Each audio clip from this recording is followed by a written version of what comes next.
सीरत अन्नबी सल्लल्लाहु अलैहि वसल्लम। उन्वान: कामयाबी की इब्तिदा।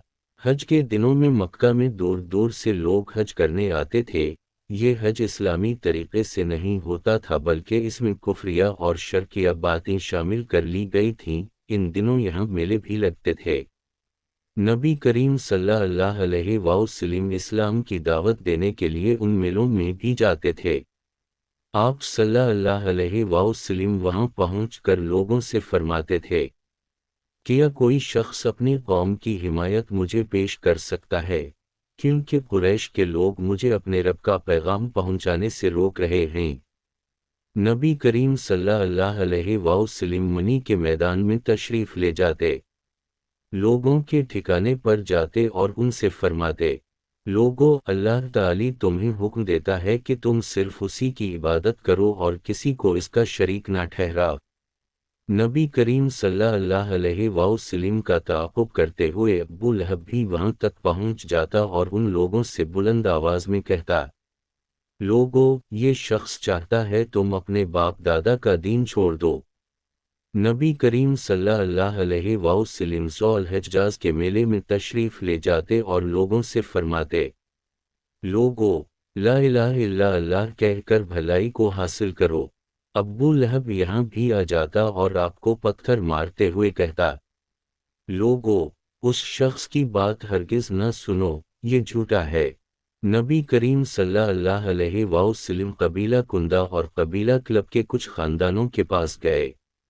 उन लोगों को बनो अब्दुल्लाह कहा जाता था। आप सल्लल्लाहु अलैहि वसल्लम ने उनसे फरमाया, लोगों, ला इलाहा इल्ला अल्लाह पढ़ लो, फलाह पा जाओगे। इन्होंने भी इस्लाम की दावत कबूल करने से इनकार कर दिया। आप सल्लल्लाहु अलैहि वसल्लम बनो हनीफा और बनो आमिर के लोगों के पास भी गए। इनमें से एक ने आप सल्लल्लाहु अलैहि वसल्लम का पैगाम सुनकर कहा, अगर हम आपकी बात मान लें, आपकी हिमायत करें और आपकी पैरवी कबूल कर लें, फिर अल्लाह आपको आपके मुखालिफों पर फतह अता फरमा दे, तो क्या आपके बाद ये सरदारी और हुकूमत हमारे हाथ में आ जाएगी? यानी इन्होंने ये शर्त रखी कि आपके बाद हुक्मरानी उनकी होगी।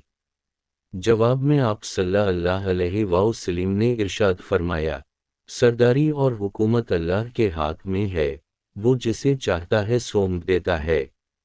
इसके बाद उस शख्स ने कहा, तो क्या हम आपकी हिमायत में अरबों से लड़ें, अरबों के नेज़ों से अपने सीने छलनी करा लें और फिर जब आप कामयाब हो जाएं तो सरदारी और हुकूमत दूसरों को मिले?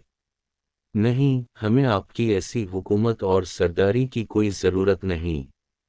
इस तरह इन लोगों ने भी साफ इनकार कर दिया। बनो आमिर के ये लोग फिर अपने वतन लौट गए। वहाँ उनका एक बहुत बुरा शख्स था। बुरा होने की वजह से वो इस कदर कमज़ोर हो चुका था कि उनके साथ हज के लिए नहीं जा सका था। जब उसने उन लोगों से हज और मेले के हालात पूछे तो इन्होंने नबी करीम सल्लल्लाहु अलैहि वसल्लम की दावत का भी जिक्र किया और अपना जवाब भी उसे बताया। बुरा शख्स ये सुनते ही सर पकड़ कर बैठ गया और अफसोस भरे लहजे में बोला, ए बनी आमिर, तुमसे बहुत बड़ी गलती हुई। क्या तुम्हारी इस गलती का कोई इलाज हो सकता है? कसम है उस ज़ात की जिसके कब्ज़े में मेरी जान है, इस्माइल अलैहिस्सलाम की कौम में से जो शख्स नबूवत का दावा कर रहा है, झूठा नहीं हो सकता। वो बिल्कुल सच्चा है। ये और बात है कि इसकी सच्चाई तुम्हारी अक्ल में ना आ सके। उसी तरह नबी करीम सल्लल्लाहु अलैहि वसल्लम ने बनो अबस, बनो सलीम, बनो गुसान, बनो महारिब, बनो फजारा, बनो निज़िर, बनो मरा और बनो अज़रा समेत कई कबीलों से भी मिले। इन सब ने आप सल्लल्लाहु अलैहि वसल्लम को और भी बुरे जवाबात दिए। वो कहते, आपका घराना और आपका ख़ानदान आपको ज़्यादा चाहता है, उसी लिए इन्होंने आपकी पैरवी नहीं की। अरब कबीलों में सबसे ज़्यादा तकलीफ़ यमामा के बनो हनीफा से पहुंची। मसीलिमा कज़ाब भी उसी बदबख्त कौम का था जिसने नबूवत का दावा किया था। उसी तरह बनो सकीफ़ के कबीले ने भी आप सल्लल्लाहु अलैहि वसल्लम को बहुत बुरा जवाब दिया। ان تمام تر ناکامیوں کے بعد آخر کار اللہ تعالی نے اپنے دین کو پھیلانے، اپنے نبی صلی اللہ علیہ وسلم کا اکرام کرنے اور اپنا وعدہ پورا کرنے کا ارادہ فرمایا۔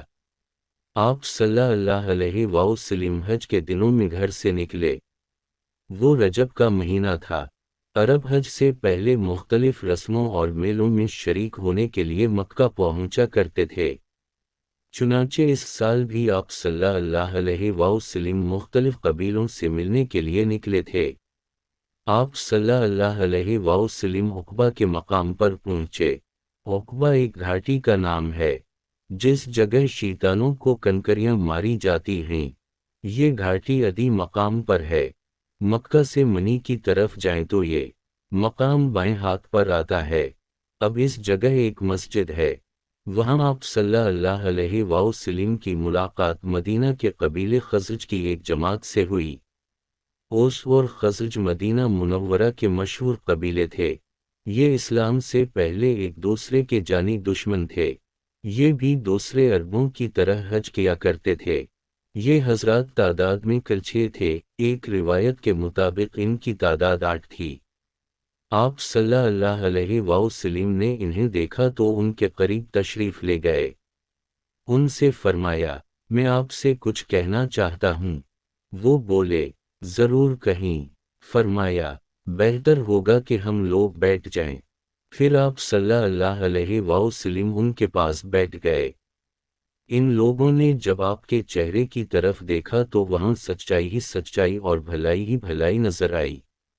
ایسے میں آپ صلی اللہ علیہ وسلم نے ارشاد فرمایا، میں آپ لوگوں کو اللہ کی طرف دعوت دیتا ہوں، میں اللہ کا رسول ہوں۔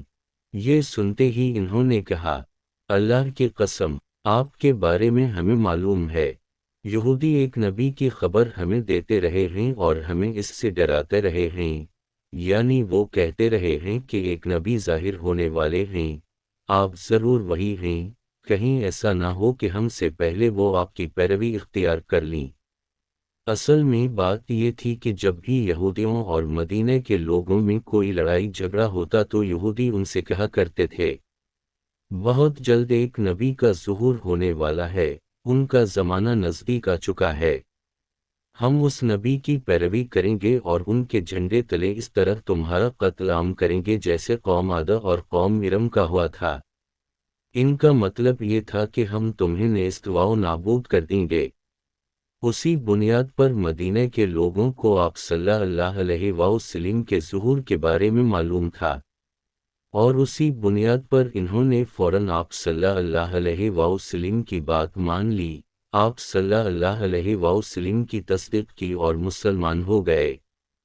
پے در پے ناکامیوں کے بعد یہ بہت زبردست کامیابی تھی، اور پھر یہ کامیابی تاریخی اعتبار سے بھی بہت بڑی ثابت ہوئی۔ اس بیعت نے تاریخ کے دھارے کو موڑ کر رکھ دیا، گویا اللہ نے ان کے ذریعے ایک زبردست خیر کا ارادہ فرمایا تھا۔ اسلام قبول کرتے ہی انہوں نے عرض کیا، ہم اپنی قوم اوس اور خزرج کو اس حالت میں چھوڑ کر آئے ہیں کہ ان کے درمیان زبردست جنگ جاری ہے، اس لیے اگر اللہ آپ کے ذریعے ان سب کو ایک کر دے تو یہ بہت ہی اچھی بات ہوگی۔ اوس اور خزرج 2 سگے بھائیوں کی اولاد تھے، پھر ان میں دشمنی ہو گئی، لڑائیوں نے اس قدر طول کھینچا کہ 120 سال تک وہ نسل در نسل لڑتے رہے، قتل پر قتل ہوئے۔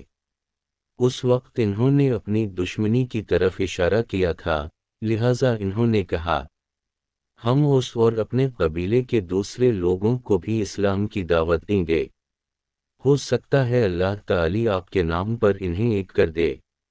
اگر آپ کی وجہ سے وہ ایک ہو گئے، ان کا کلمہ ایک ہو گیا تو پھر آپ سے زیادہ قابل عزت اور عزیز کون ہوگا؟ حضور اکرم صلی اللہ علیہ وسلم نے ان کی بات کو پسند فرمایا۔ پھر یہ حضرات حج کے بعد مدینہ منورہ پہنچے۔